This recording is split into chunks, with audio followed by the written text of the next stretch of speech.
When you think about businesses that are selling through the roof, like Aloe or Allbirds, sure, you think about a great product, a cool brand, and great marketing. But an often overlooked secret is actually the businesses behind the business, making selling, and for shoppers, buying, simple. For millions of businesses, that business is Shopify. Nobody does online business better than Shopify. It's home of Shop Pay, the #1 checkout in the world. You can use it to boost conversions up to 50%, meaning way less carts going abandoned and way more sales going through to checkout. Sign up for your $1 per month trial period at shopify.com/income, all lowercase. Go to shopify.com/income to upgrade your selling today. That's shopify.com/income. This episode is brought to you by Enterprise Mobility.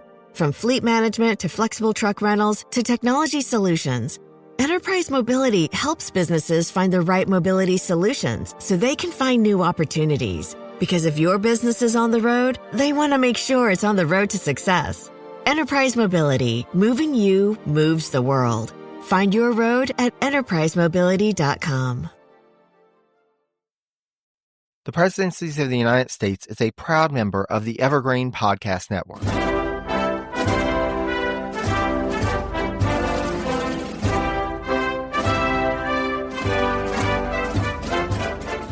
For some, their journey through U.S. presidential history begins as an adult when they download a podcast to listen to on their morning commute. For others, the journey starts much earlier when, as a kid, they pick up a book or a magazine and start reading. I was in the latter camp, and that younger audience is who my special guest for this episode is looking to educate. Dan Scudder is a history-loving dad who founded Presidents for Kids, a print magazine for kids aged 5 to 10, providing engaging stories, hands-on activities, and more about the folks who have served as chief executive. We had a fantastic conversation about Dan's work with Presidents for Kids, and of course, indulged a bit in our own geeking out about presidential history. I'll have a link to the website for Presidents for Kids on the page for this episode on my website, presidenciespodcast.com, and we'll be sharing information about the magazine on my social media around the release of this episode. Without further ado, after this brief message, let's get to my conversation with Dan about Presidents for Kids. This podcast is brought to you by Carvana. Customizable, fast, easy. All words Carvana customers have used to describe buying and financing their car with Carvana. We want to make your car financing journey hassle-free. Carvana has thousands of affordable cars, transparent pricing, and customizable terms. We do everything in our power to give you the power to find, finance, and buy the perfect car. Go to Carvana.com to finance your car today. Terms may apply. Well, Dan, thank you so much for joining us today. And to get us started, because, it's always great to be able to talk with fellow presidential history geeks. It's, of course, a passion of mine as well. So I wanted to see, before we get into your work with the magazine, just wanted to ask, what sparked your personal interest in U.S. presidential history? Yeah, no, Jerry, first off, thank you for having me on this morning. And I'm excited to be here and have this discussion. So I'm not a historian by training or anything particular in academia that I did that was history specific, but I've always been a reader, and specifically I've always been into history and foreign policy and just sort of learning about the history of the world in various ways. But one thing as I was learning about presidential history is it's amazing, how many presidents there are, but it's amazing how many presidents are unknown, many of whom led the country for 4 or 8 years. And actually understanding that these were real people and understanding the context of what their sort of leadership was like and the country was like during their time as president, I think helped me understand sort of the context we're in today and just put in sort of a longer perspective the trajectory of American history. So I found it very sort of like helpful just to understand, more than just what you get in sort of these little media blips online today, but actually understanding the longer term trajectory of American history sort of puts everything into context. And that's why I like reading about it and just learning about these great people who were our presidents in the past. Absolutely. And as you know, with the President's Podcast, that's one of my driving forces as well, just trying to understand beyond just the context of the names and dates and this rote memorization, trying to understand that these were people and there's so much insight that you can gain from that. Exactly. Like they were all people. They obviously all had great accomplishments during their era, enough to justify most of them being elected to become president, and understanding sort of their career before becoming president, their time as president, what they did after, I think is really important to put into context just the trajectory of American history. And what's also interesting about understanding presidents is that presidents aren't kind of like one after the other in sort of this linear progression. Many of them were very involved in politics and leadership before becoming president, and many were involved after. So there's a lot of overlap. Like when you understand James Madison, you also understand James Monroe and Thomas Jefferson, and so forth as you go. So there's sort of a before and after understanding that I think is important to know, to really see the continuity of the American trajectory. Absolutely. And I think seeing them in contrast to one another, and even, you mentioned the trio of Jefferson, Madison, and Monroe, and I think so many people conflate them into kind of, oh, well, they were just all together, but once you really start to dive in and really start to understand them as individuals, you really do see that they are three completely different individuals. And what does that mean for their presidencies? What does that mean for how their leadership style plays out? It's so fascinating. Exactly. And the other thing I find interesting right now, I'm actually reading a McKinley biography, and McKinley's like the tariff man, and we're right in the middle of Tariff Man 2.0 or whatever you want to call it. But it's just interesting to get that perspective on hey, tariffs have come up in the past. They were hotly debated in the past and had these outcomes in XYZ ways. And here we are again debating similar topics. And so it's just interesting. If you don't really understand the McKinley era, you may not have that same perspective on the current era of tariffs and some of the reasoning on either side of the debate. Absolutely. And, that's one thing. History doesn't necessarily repeat itself, but it does echo, and understanding how things were before can at least give us some context and hopefully help to inspire us to not make some of the same mistakes of the past, or figuring out new ways to move forward. And especially seeing, with so many presidents, their aspirations, not just for themselves, not just for their loved ones, but for the nation. This idea that they saw themselves as being part of something greater and what they wanted for the nation as a whole. Mm-hmm. Mm-hmm. Totally agree. And I think it feels universally true with all presidents is that they all had a dedication to serving the country. They all did it a bit differently, obviously, because they all had their own leadership style, but they all seemingly are sacrificing, a private life to do something for the public good and stand behind certain principles that they believe are for the greater good of the country. And it's interesting, obviously, to learn about every individual president's perspective on what that means, but all of them, I think, is, it's a universal trait that they all are sort of stepping up to serve the country and do something for the greater good just beyond, private success. Well, and turning to how you're helping to share information about presidential history, I wanted to see, Dan, what motivated you to turn your personal interest in presidential history into a magazine about presidential history for kids? And how did you go about planning to launch the magazine? Yeah. So I spent about 15 years of my career, the first half of my career, in enterprise software and various startups and sales and commercial roles. When I left that world last year, I really wanted to do something that A, I was passionate about, and B, brought a smile to the faces of my customers. And I wrestled with, what do I want to do? I, on one hand, was I want to start a pizza shop and serve slices of pizza to people because nobody loves anything more than, pizza just brings smiles to people's faces. But just given my passion for history and presidential history, I also have young kids at home, an 8-year-old, a 5-year-old. I want to do something that I could relate to, which was, hey, we don't want our kids sitting in front of YouTube anymore. We want things that are sort of real world activities they can do. But I'd love to do something educational and fun that aligns with my passion. And in talking with my son, I was sort of brainstorming the idea, who's 8. He's like, yeah, that'd be awesome. A magazine about the presidents. And he still claims that he invented the business idea. But presidents sort of naturally seem to fit a magazine series because they're serial. There's 45 of them and there's an order to them that kind of makes sense. They're universally interesting to kids, when they're young. And also, I think parents increasingly want to get their kids away from screens. So if you have young kids at home, you're probably getting books in the mail, books from the library, all sorts of content where it's just like, hey, if I can find something that my kid can engage with, have fun with, and also learn from, that's incredibly valuable. So that sort of was the framework of the business.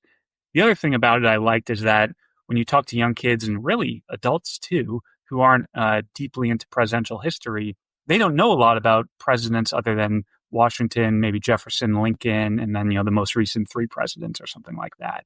But there's a lot of presidents who did great things, important things along the way. And even someone like James Madison, not super well known as kind of the most well-known president, but a very important individual in American history and American presidential history. So I just wanted to sort of bring that learning and bring that novelty of hey, last month you got Jefferson, next month Madison's coming your way, and help kids learn about the great things that each president did and sort of have that context to hopefully excite them as they get older to learn more about American history and be a good citizen of the country. Absolutely. And well, first of all, it's amazing how family can help to inspire us and figure out where we need to go. So I love that part of this. Also, as somebody who fell in love with presidential history as a kid, I would have loved to have had something like this when I was a kid. So I'm glad that the youth now and in the future will have this resource for them. Yeah. It's incredibly gratifying. I'll have a parent text me a photo of their child, reading the magazine or a quote hey, yes, we just got the John Adams issue. I'm so excited. And seeing some of the smiles that it puts on the faces of people. And then also just knowing that, it's not junk that they're reading. It's, educational material that's going to benefit them. And, they're not going to retain every little fact about James Madison, but they're now going to know, okay, James Madison wrote the Constitution, the Bill of Rights, the Constitution, the White House burned down during the War of 1812. Those are kind of interesting little facts that, they'll take with them as they get older. So. Absolutely. And just being able to provide that inspiration to folks and to find and to empower folks to be able to explore what excites them. Sometimes folks, they, like you said, Dan, they may not remember everything, but there's something that gets their interest and they want to learn more. And that's just an amazing place to be. Exactly. Well, and as we were talking about this interview, one of the questions that came to mind is something that I struggle with my podcast, because with presidential history, there are parts of it that are inspirational, but then there's the difficult parts. There are difficult concepts like slavery, the removal of native peoples from their lands. And so I wanted to ask you, as someone who tries to figure out how to approach that in my work, how do you approach that in the magazine, given your younger audience? Yeah, that's a really good question, Jerry. And yeah, certainly our magazines are aimed at kids age 5 to 10.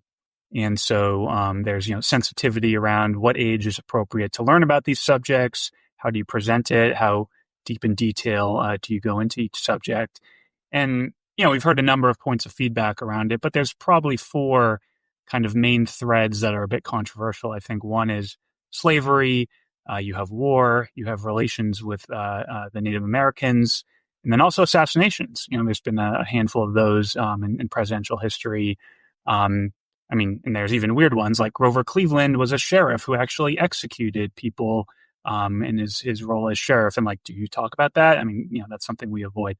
But in general, I think we try and present everything as factual as we can and not sort of overdo it.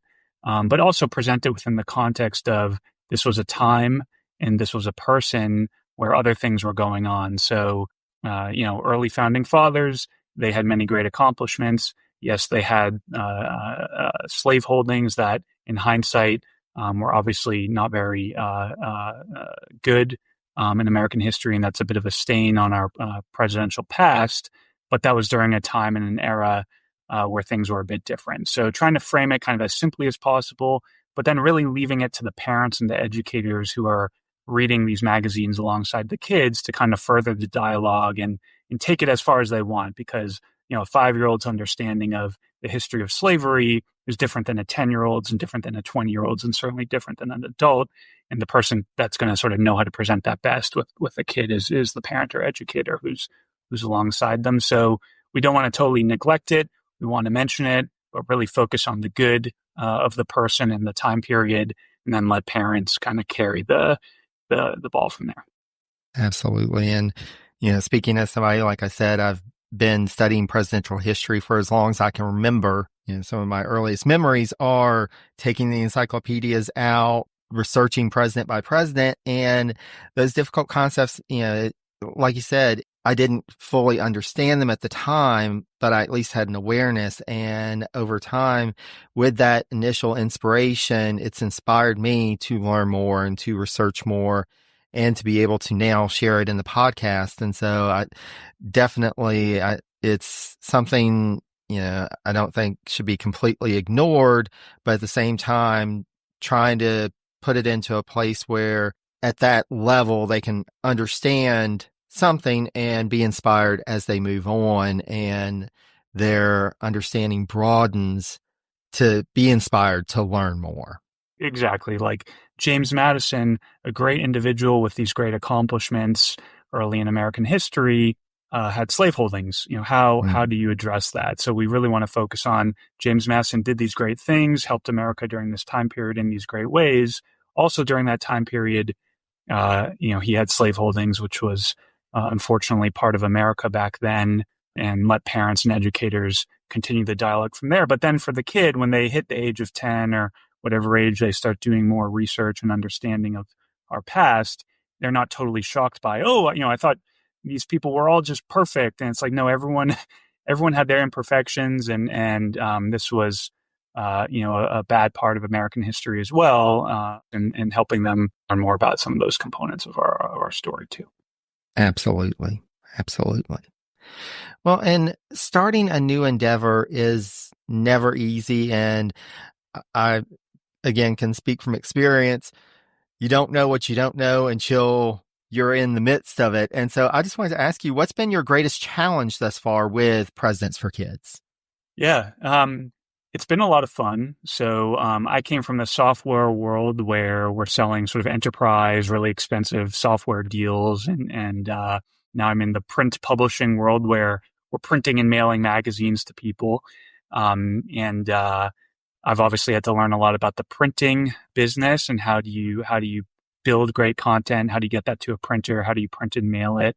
So I've had to learn a lot about that. Obviously, it all ties into our e-commerce flow and getting customers signed up there.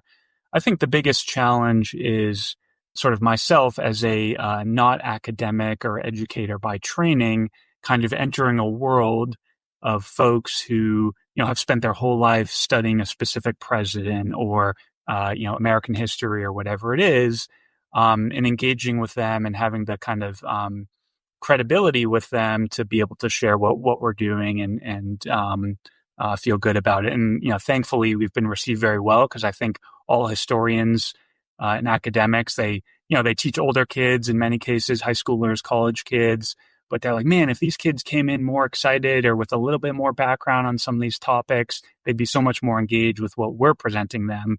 And so everyone's been a real supporter. But I think I've got a bit of an outsider side to our business. So we're trying to kind of break that down a bit and become part of the community. And so it's been really well received, but just continuing to make ourselves known has been, I think, part of the challenge. Absolutely. Just being able to get out there and try something new, and, imposter syndrome is definitely a real thing. You're like, oh, well, all these other people, they've been studying it forever.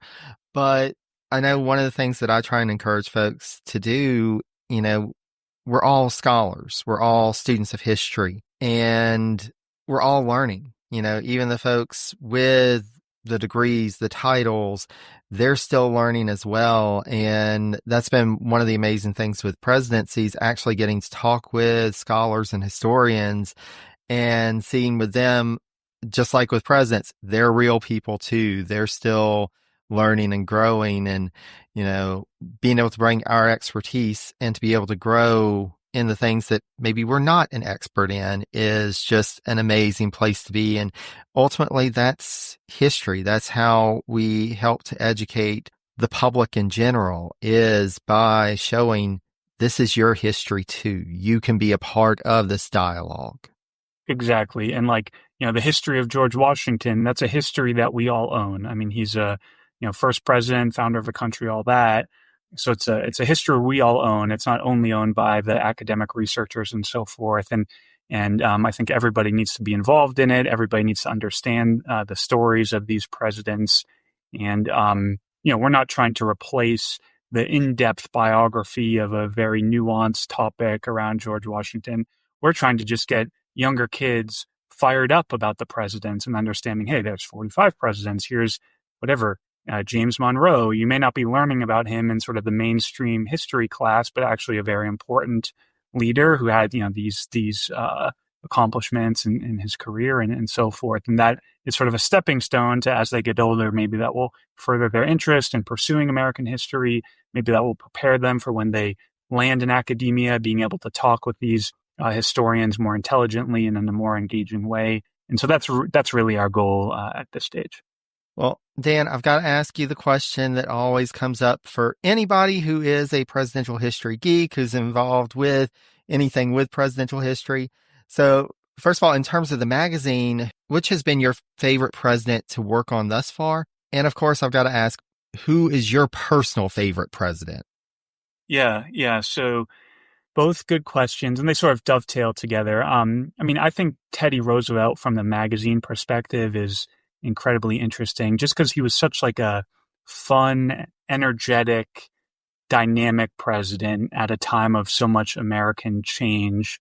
So he just had so many moments in his career, both before becoming president and also as president, where he was out there. And in part of it also, it's the coming to life of photography and radio and other things that, sort of allow some of these early 1900s presidents to sort of communicate their message and sort of be well known in the media.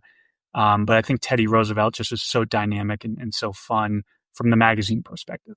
Personally, my favorite president, it's a hard question to answer just because I think they're all great and all have their own excellencies in different ways.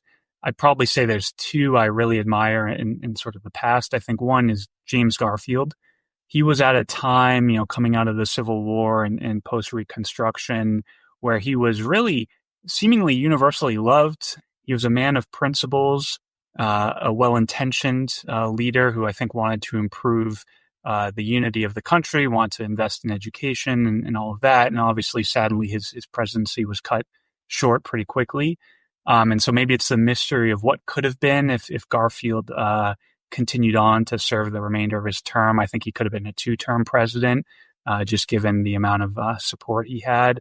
But I just find him such an interesting individual who had so much potential. And also probably part of why I like him is he's not super well known. Aside from, his assassination, he's not talked about much. So there's something intriguing about him. And I also like Polk. And Polk was obviously pre-Civil War, during a different time period, certainly had his negatives, just given the time period that he lived in, but always just impressed with the amount of accomplishment that he was able to pull off in a single term, kept up his promises, and just really did everything he said he was going to do and was the hardest working president. So just sort of an impressive individual work ethic and sort of ethos, despite some of the downsides of what happened during his time. Just impressive work ethic from a president. Now, I did not plan this, but I am wearing a Polk shirt. Oh. Oh, there you go. Awesome. I didn't see that. That's cool. Serendipity. I love it. Well, and those are all amazing folks, and for different reasons. I mean, TR alone, there's a reason there are so many books about TR, because you can go in so many different directions just with him alone. But then the time period is just fascinating. But I think, Polk and Garfield both are folks that they're definitely presidents that I would invite to learn more about, because they are both very impactful. They're very fascinating.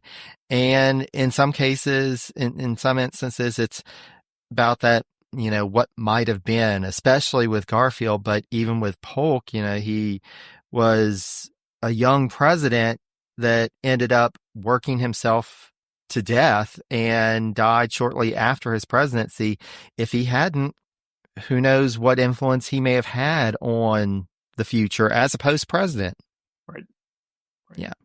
Yeah, 100%. And I'll ask friends of mine who aren't into presidential history as much, hey, have you ever heard of James Polk? And they're like, who? Like, who's that? And it's like, actually, like a very important leader in American history. And I agree, right? I think whatever it was, like 50 days after leaving office, he passed away and, yeah, essentially worked himself to death. And you wonder, like, okay, if he survived, even if he wasn't president, what influence could he have had over those next handful of presidents that were, leading into the Civil War to kind of redirect the outcomes that we faced as a country? And who knows? But I think he was certainly a well loved and very productive president for his time period.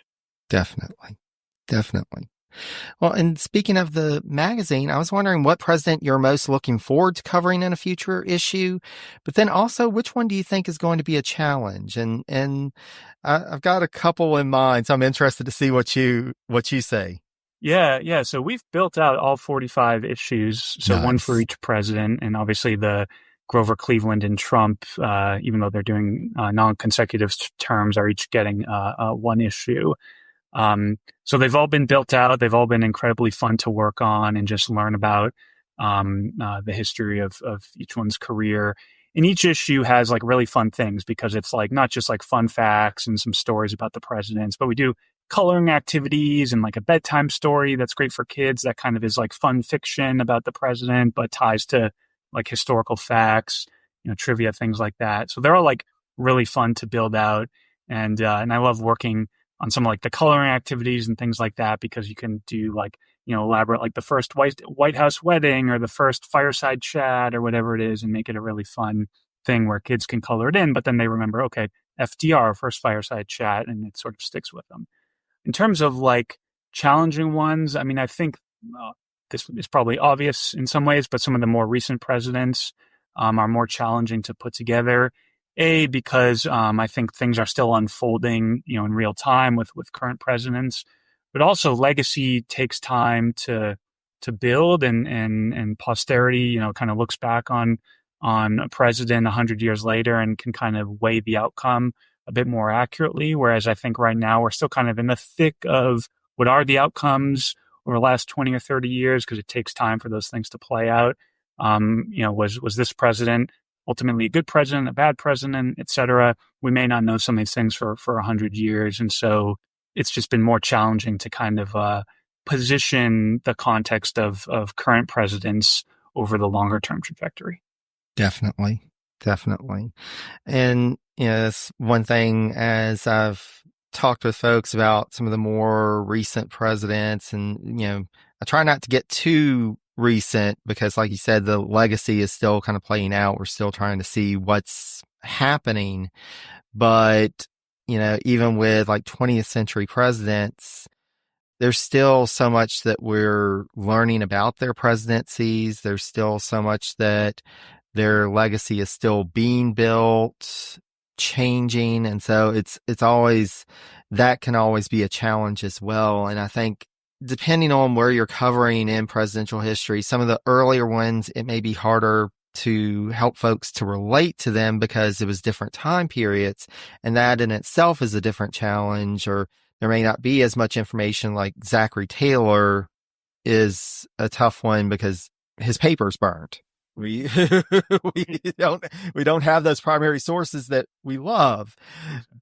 But, that's also part of sharing presidential history. There's always some challenge somewhere. And how do you overcome that to help the audience that you're trying to reach to understand? Exactly. Yeah, I think it's that's exactly right. Like you go back far enough to the Zachary Taylor era, and it's lack of information, images, text, primary sources. Those things are harder to come by. Whereas modern era, plenty of images, but still the jury's out. And the jury's out, to your point, it can go even to the early 1900s. I mean, the Treaty of Versailles in World War I, like, was that good or bad? And because, did it lead to World War II? And and you can kind of play the logic out from there. And it may take another 100 years before we can really weigh the impact of some of the things that happened 70 years ago even, and sort of see, was that really good for Americans and for the world? So we just do our best to kind of present the positives as best as possible. We're down the middle politically. We're not, bashing any president or over loving any single party or anything like that. It's really sort of a straightforward, here's, the fun facts, the great things, et cetera, that any given president has accomplished. And time will tell on the rest, I guess. Definitely. Well, beyond getting issues of your magazine, which of course we hope our listeners will do, and we'll have information, we'll have links in the page for this episode, so hope folks will check it out. We'll be sharing information on social media. But Dan, I wanted to see, what advice do you have for parents who are trying to encourage their kids to learn about presidential history? I think the important thing is to learn it with them. So I think it's amazing to me and sometimes surprising to me how often I hear from parents who are like, I love this magazine too. I'm learning something as well. And so I think the important thing is to know that, like, the story of the presidents is not just like this, one, then two, then three. They all overlap in their kind of history and careers with each other. And so understanding the trajectory of America really starts with understanding the presidential history and their careers as people. And I think knowing that puts into better context the world today. So yes, it's important for kids to learn all the STEM subjects, science, technology, engineering, math, et cetera. But actually having an understanding of history makes people better citizens, helps them understand their civic obligations better, and just makes them a better participant in the world today and give them a better point of view. And as a parent, learning it alongside your kid, dialoguing about it alongside your kid, I think actually propels sort of that knowledge both from the parent and the kid and back and forth. And I think produces a productive household discussion, if that makes sense.